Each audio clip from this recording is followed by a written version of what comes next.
In the dimly lit boardroom of Lehman Brothers, tension crackles like static electricity. Executives shuffle papers, their faces masks of disbelief. The air is thick with the weight of a decision that will echo across the globe. As the clock ticks mercilessly forward, the unthinkable becomes reality.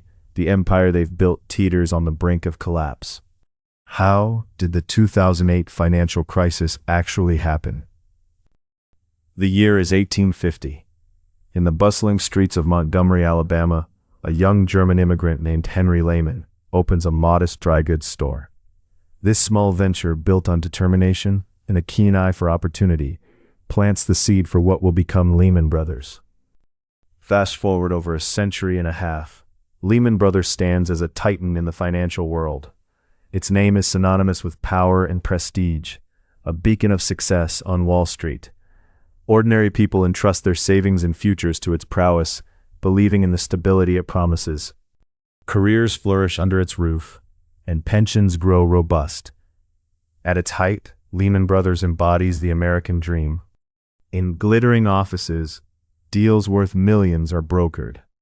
The phones never stop ringing. For the employees, it's a world of high stakes and higher rewards. Yet, with such great heights come equally formidable risks. Behind the polished exterior, the bank's ventures into the U.S. mortgage market begin to sow seeds of trouble. The allure of profit leads to increasingly complex financial maneuvers. Among them, Repo 105 transactions, temporary asset sales that obscure the true state of financial health. As Lehman Brothers rides the wave of economic expansion, cracks begin to form beneath the surface. Whispers of losses and tightening credit markets start to circulate. The first shadow of doubt looms over the empire, hinting at the turmoil to come. In the opulent meeting rooms of Lehman Brothers, ambition fuels every conversation. Executives, sharp suits and sharper minds, strategize over the next big move. The bank, a cornerstone of Wall Street, is at the pinnacle of its power. It has come a long way from its humble beginnings, evolving into a financial juggernaut. Lehman Brothers thrives by embracing risk. The U.S. mortgage market, with its promise of high returns, becomes the focus of its aggressive expansion. Executives, driven by the allure of massive profits, dive deep into this lucrative but volatile sector. The decision seems sound. Housing prices are soaring, and the potential for growth appears limitless. As the bank's mortgage-backed securities gain momentum, Lehman Brothers' profits skyrocket. The firm rides the crest of the housing boom, becoming a dominant force in the market. Investors flock to Lehman, eager to share in the bounty. The atmosphere inside the bank is electric, charged with the thrill of success and the promise of more. Yet the complexity of their financial maneuvers grows. Among these, the controversial Repo 105 transactions emerge. These temporary asset sales allow Lehman to mask its leverage levels, presenting a healthier financial picture to the world. It's a delicate dance, a high-wire act with no safety net. The strategy buys time, but the underlying risks remain hidden, like cracks papered over in a grand facade. Despite whispers of concern, the bank's leaders remain confident. The market is strong, and Lehman Brothers stands at its forefront. They believe in their strategies, in the empire they've built. For now, the rewards outweigh the risks, and the future looks bright. But the financial world is a fickle mistress. As 2008 unfolds, the first tremors of instability ripple through the market. Credit begins to tighten, and rumors of losses circulate with growing urgency. The once unshakable confidence starts to waver. The weight of their decisions, their relentless pursuit of profit, begins to bear down on the institution. In the shadows, a storm gathers. The empire, built on ambition and audacity, stands on the precipice of uncertainty. The threat is no longer distant. It looms ever closer, ready to test the mettle of those who dared to reach for greatness. Inside Lehman Brothers, the air is thick with tension. The whispers have grown louder, evolving into a cacophony of concern. It's 2008, and the financial world is teetering on the edge. Executives huddle in conference rooms, their faces drawn and serious. The numbers on the screens tell a grim story. Losses in the U.S. mortgage market are mounting, and Lehman's exposure is substantial. Billions of dollars hang in the balance. Outside the gleaming glass towers of Wall Street, the global market jitters. The credit crunch, once a distant murmur, now roars like an oncoming storm. Banks across the world feel the strain as lending grinds to a halt. Lehman Brothers, once a titan, finds itself ensnared in a web of its own making. The Repo 105 transactions that once seemed clever now appear as desperate attempts to mask the truth. The boardroom is silent, save for the ticking of the clock. Each tick marks a second closer to potential disaster. Executives face the harsh reality. Their strategies, their bold risks have led them here. The market's faith in Lehman is shaken. Investors, once eager and confident, begin to question their allegiance. The empire's gleaming facade starts to crack. Then comes the decision that seals Lehman's fate.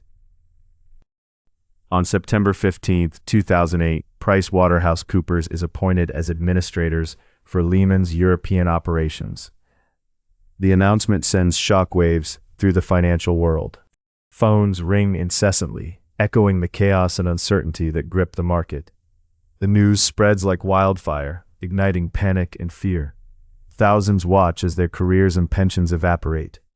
The public, already on edge, directs its outrage at Lehman's executives.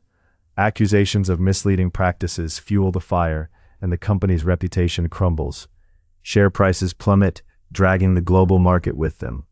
Banking shares are hardest hit, reflecting the deepening crisis. The world's financial systems stand on the brink, teetering under the weight of Lehman's collapse. As the dust settles, the enormity of the situation becomes clear. A $50 billion injection from central banks offers only a temporary reprieve. The market turmoil, sparked by Lehman's downfall, promises to linger until the housing market corrects itself. The moment of no return has come and gone, leaving a trail of destruction in its wake. The fallout from Lehman's collapse sets the stage for what comes next. September 15, 2008. The day Lehman Brothers files for Chapter 11 bankruptcy protection. The news reverberates through Wall Street, a seismic event in the financial world. Phones ring off the hook in offices around the globe as the reality of the situation sinks in.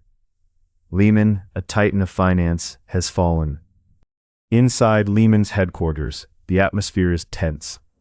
Executives, once confident in their strategies, now face the consequences of their actions.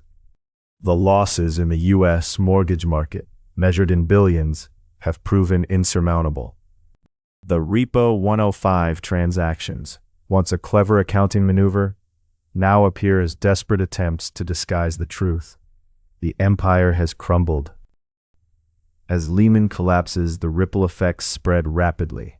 Thousands of careers and pensions vanish in an instant. The public, already uneasy, channels its anger towards Lehman's executives, blaming them for misleading practices. The outrage is palpable, and the company's reputation lies in tatters.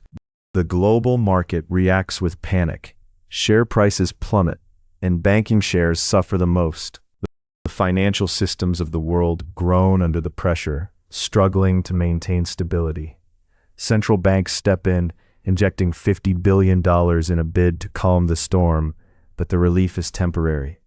The market turmoil, ignited by Lehman's downfall, promises to persist until the housing market finds its footing.